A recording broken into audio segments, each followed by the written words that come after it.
કરું છું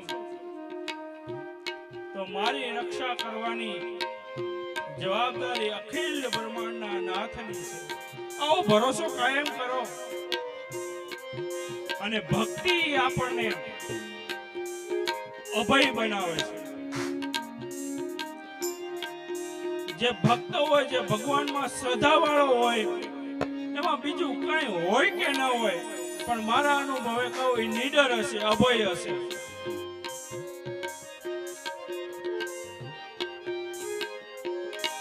એટલે પ્રહલાદની કથા લો, ધ્રુવની કથા લો, આ કથાઓ આપણને એક ભરોસો આપે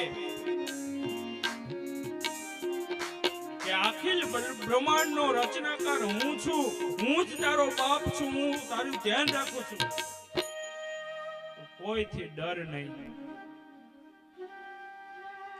અભયદાન આપણને આપે છે.